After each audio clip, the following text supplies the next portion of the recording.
Hello sa ating mga kababayan dyan. Magandang umaga sa inyo sa Philippines and all over the world. Katatapos ko nga pala nag-exercise dito sa loob ng gym and at the same time nag-exercise din ako sa labas. At alam niyo ba yung bato-bato na yon? Doon sa may park, doon ako nag-apak for at least 15 minutes. I did my squat, I did my stretching, and in-enjoy ko talaga yung pag-i-step doon kasi nga napakaganda rin ng benefits kapag nag-step ka doon sa mga matutulis na bato. It will help you also activate some parts of your body, especially internal parts of your body. So I enjoyed doing that at least 2 to 3 times a week. So napakasaya ko lang. So by the way, I just want to share with you about the testimonies of Abraham Ang, which is one of my business partner in Asia, and nasa Philippines siya ngayon, and he is a business owner and at the same time a traveler. And napakasaya ko kasi nga ang gaganda ng mga sinishare niyang testimonies. So ang gusto ko lang naman i-share sa inyo ngayon is yung na-experience niya about sa BP niya, kasi laging mataas yan for at least a year, at meron din siyang mga documents na talaga namang nagpa-test siya sa doctors. Tinignan niya talaga kung ano yung maitutulong ng redox signaling molecules sa kanyang health challenges naman. At syempre sasabayan mo talaga yan ng healthy lifestyle. So nag-e-exercise siya at make sure naman na talagang nagko-consume siya ng healthy food. At alam naman natin, no, kapag nagte-travel ka sa ibang bansa, hindi mo rin talaga maiwasan na makakain ng, syempre alam naman natin na yung mga nilalagay nilang ingredients is something na hindi rin healthy. So there's no perfect food in the world, by the way. So nasa sa atin na rin kung paano natin i-balance yung kinakain natin.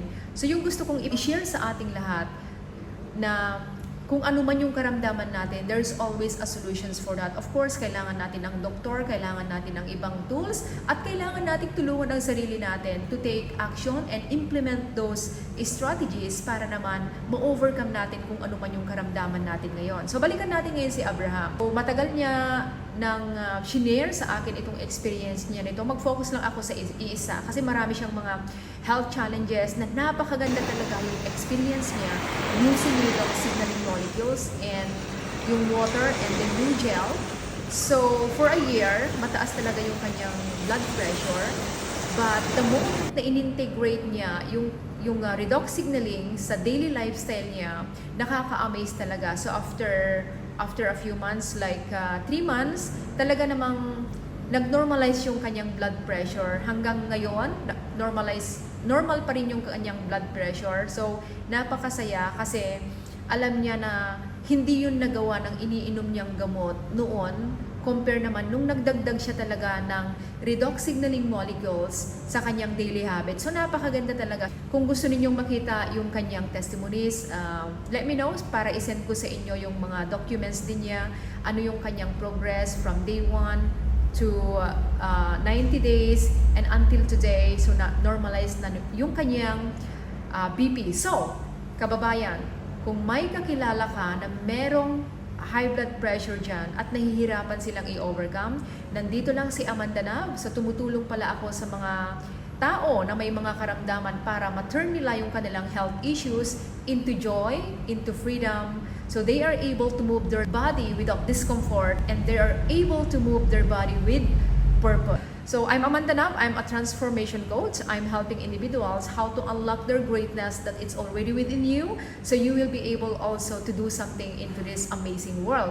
If you think you have a health challenges yourself, or you know someone who are struggling with something and they need some coaching, I am here for you guys. And the only tools that I am offering to the world or to the people is redox signaling molecules and the mindset, and of course the coaching that I've gone through for many years, for at least 10 years in my life, about fitness, about mindset, and about sales strategies, and at the same time about helping other people to unlock their greatness, right?